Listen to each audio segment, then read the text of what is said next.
안녕하십니까, 불지입니다. 오늘은 중생은 헤매고 있는데 아미타불은 기다리고 계시다라는 내용으로 이야기를 함께 나누고자 합니다. 어떤 분들이 자력과 타력을 구분하지 마라.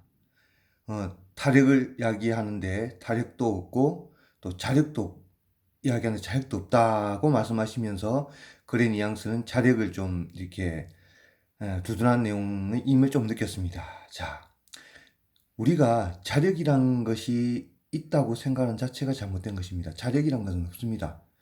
우리 몸이 지수 화풍으로 이루어졌습니다. 물의 기운, 불의 기운, 바람의 기운, 흙의 기운. 이 4대 육신을 흩어버리면 나라는 것은 없는 것이죠. 그럼 나라는 것이 없으면 자력이란 게 있을까요? 오로지 불성만 있는 거예요. 불성. 불성이 나일까요? 불성이 독립적인 존재일까요? 불성은 독립적인 존재가 아닙니다.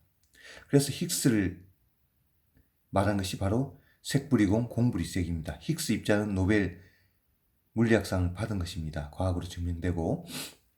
자, 여러분, 나라는 것이 없기 때문에 우리가 그 나라는 세계로 가자는 것입니다.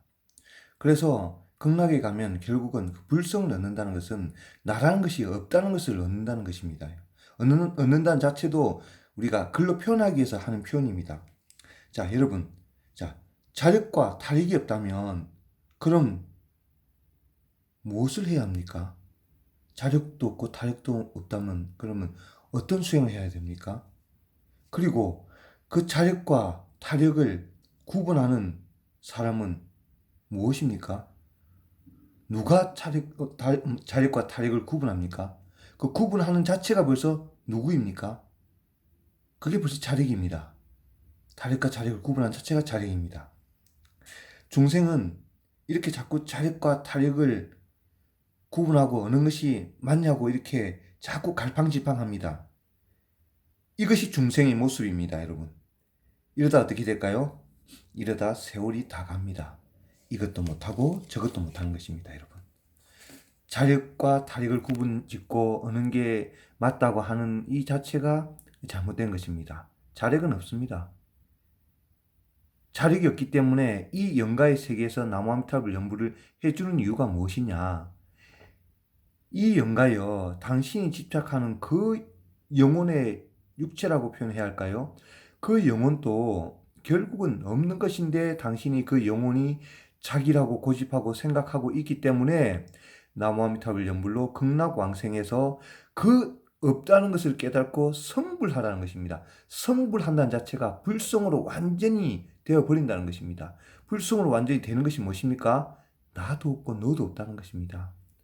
그래서 아미타 부처님을 부르라는 것입니다. 중생들에게 구분 짓지 말고. 그게 우리가 이 고집이 꺾이기가 어려운 겁니다.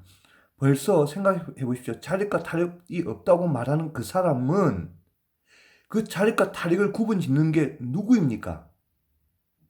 범부중생심입니다. 범부중생심. 부처님이 그걸 없애라고 한 겁니다. 그게 안 되니까 삼아성직업의 수행력이 시간이 필요하다는 것입니다. 그것을 없애기 위해서 부처님이 수행자 시절에 자기 몸을 호랑이에게 먹이로 보시했습니다. 과연 지금 그 마음을 낼 수 있는 수행자가 몇 명일까요? 과연 일반인이 그 마음을 낼 사람이 몇 명일까요? 단지 내 돈 100만 원 단지 내 돈 10,000원도 달라고 하면 벌벌 떠는 중생입니다. 근데 목숨을 바칠 수 있을까요? 그 정도의 마음이 되어야 수행이라고 할 수 있습니다. 그게 어려우니까 아미타 부처님이 나를 부르라고 했습니다. 나무 아미타불로. 감사합니다. 나무 아미타바.